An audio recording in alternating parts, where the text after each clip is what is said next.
Come on, man. Where are my heals? You guys are terrible. You're going 2-6 and haven't switched. What are you, go healer?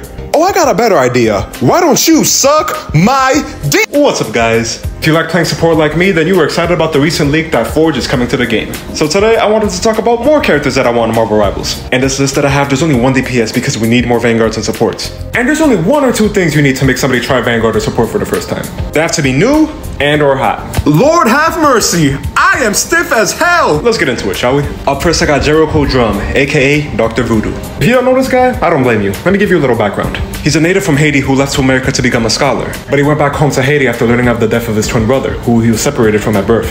One thing led to another, he was taught the mystic arts, his brother's spirit became a part of him, and he became Brother Voodoo. Doctor is because he became Sorcerer Supreme recently. I don't know if he still is. Comics change all the time. I feel like Dr. Voodoo would offer some really interesting abilities as a support. I think he'd definitely bring a player back to life after dying. He could definitely have an ability where he keeps you rooted to the ground or have his brother hold you. And if you know Hedon from Naruto, he could also have an ability where any damage directed at him is reflected back at you. He's an underrated character Marvel could shine the spotlight on, and I also think he'd be a very strategic strategist like Loki or Adam. No pun intended. Next up, I got the future Summer's Child, Cable. In my last wishlist video, I talked about the fact that Cable would get an appearance in Rivals before Bishop. However, as far as his role would go, I really think he'd be a good tank. Off the rip, Cable is huge. How Punisher is built in Marvel Rivals is what he is supposed to look like. Now we have mid-range tanks like Magneto or Emma, but I feel like he'd be really good at long range. Despite the bionic arm, first and foremost, he is a psychic. I mean, force pushing DPS and then taking out all of them with his rifle? Come on. And you might be thinking a long-range tank sounds a little OP. I think there's ways to nerf that. You can make the basic attack of his rifle continuous beam like Emma, or give it a 3-second charge like Thanks Super Punch. Cable doesn't strike me as someone fast, so you can make him naturally slower to compensate for the long range he has. All in all, I think Nightys can make it happen.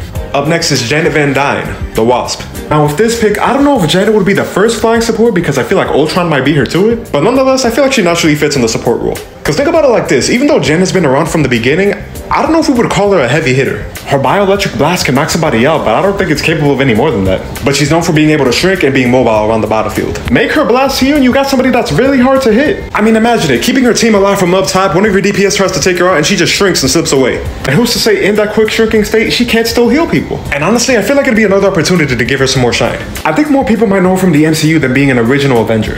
Now, she might be one of the least likely options considering she hasn't been found in the data leaks, as far as I know. But hey, I think she'd be a welcome addition. Now coming straight out of Egypt, Apocalypse. We need more villains as characters, and this is my pick. Not only do they have to add him because there's more X-Men coming along the way, but there's also so much you can do with him power-wise. Being able to alter his size and change his body into weapons are just some of his abilities. Hell, since Marvel's leaning into the Krakoa era, they might just make him a swordsman. Not to mention, I feel like his dialogue would be glorious. A lot of y'all don't know he killed Dracula. I'm censoring this picture. You can never have enough X-Men characters, and I want him to be one of them. Now up next, I got Gamora and Drax the Destroyer. Now why am I talking about these two characters together and not individually? Well, the reason is simple. I want the entirety of the Guardians of the Galaxy in the game. I don't think Mantis became a part of the Guardians until recently, so I know for a fact they're coming.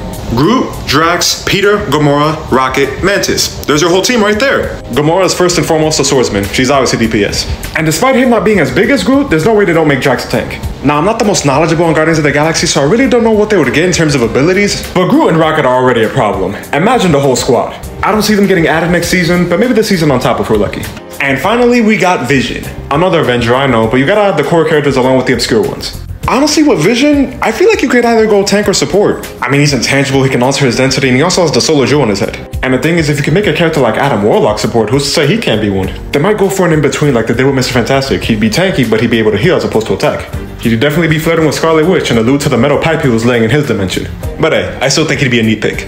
And with that, we are done. Hope you guys enjoyed the video. Please like and subscribe. My socials will be in the description. But please tell me, do you like any of these characters? Which one is your favorite? Who do you really want to see in Marvel Rivals? Are your thoughts? Let me know in the comments.